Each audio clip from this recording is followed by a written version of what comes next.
जापानी लोग भारतीय लोगों को अपने घर क्यों नहीं बुलाते हैं?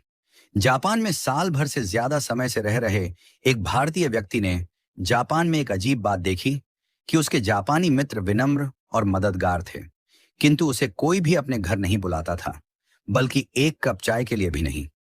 हैरान और आहत होकर आखिरकार उसने एक जापानी मित्र से पूछा कि ऐसा क्यों है। काफी देर तक चुप रहने के बाद उस दोस्त ने भारतीय व्यक्ति को जवाब दिया कि हमें भारतीय इतिहास पढ़ाया जाता है, किंतु प्रेरणा लेने के लिए नहीं, बल्कि एक चेतावनी के तौर पर। यह सुनकर उस भारतीय व्यक्ति ने हैरान होकर पूछा, क्या चेतावनी? भारतीय इतिहास चेतावनी के तौर पर पढ़ाया जाता है? प्लीज बताओ ऐसा क्यों है।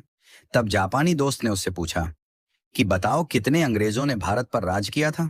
तब भारतीय व्यक्ति ने कहा, शायद लगभग 10,000।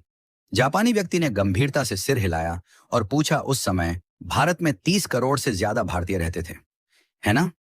तो फिर तुम्हारे लोगों पर अत्याचार किसने किया? उन्हें कोड़े मारने, यातना देने और गोली मारने के आदेशों का पालन किसने किया था? फिर उसने जोर देकर पूछा कि जब जनरल डायर ने जलियांवाला बाग में गोली चलाने का आदेश दिया, तो ट्रिगर किसने दबाया था? क्या वे अंग्रेज सैनिक थे? नहीं, वे भारतीय थे। किसी ने भी जनरल डायर पर अपनी राइफल क्यों नहीं तानी? एक ने भी नहीं। फिर उसने कहा, तुम जिस गुलामी की बात करते हो ना, यही तुम्हारी असली गुलामी थी, शरीर की नहीं, आत्मा की। वह भारतीय व्यक्ति जड्डवत, मौन और शर्मिंदा खड़ा सुनता रहा। जापानी मित्र ने आगे कहा, चलो बताओ, मध्य एशिया से कितने मुगल आए थे? शायद कुछ हजार। और फिर भी उन्होंने सदियों तक तुम पर राज किया। मुगलों ने अपने संख्या बल से भारत में शासन नहीं किया, बल्कि तुम्हारे अपने लोगों ने सिर झुकाकर मुगलों को सलाम किया, अपने लोगों से द्रोह किया और मुगलों की वफादारी की, या तो जिंदा रहने के लिए या फिर चांदी के सिक्कों के लिए। तुम्हारे अपने ही लोगों ने अपना धर्म परिवर्तन कर लिया, अपनी बहन बेटी मुगलों से ब्याह दी। तुम्हारे ही लोगों ने तुम्हारे नायकों को अंग्रेजों को सौंप दिया।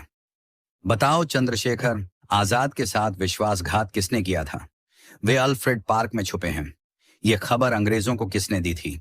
भगत सिंह को, उस समय के बड़े राजनेता जो अंग्रेजों से अपनी बातें मनवा सकते थे। उनकी अनुमति के बिना फांसी पर चढ़ाना आसान था क्या? जो कि खुद को देशभक्त कहते थे। तुम भारतीयों को विदेशी दुश्मनों की जरूरत नहीं है। तुम्हारे ही लोग सत्ता, पद और निजी लाभ के लिए बार बार तुम्हें धोखा देते हैं। इसीलिए हम भारतीयों से दूरी बनाकर रखते हैं। जब अंग्रेज हांगकांग और सिंगापुर आए थे, तो एक भी स्थानीय व्यक्ति उनकी सेना में शामिल नहीं हुआ।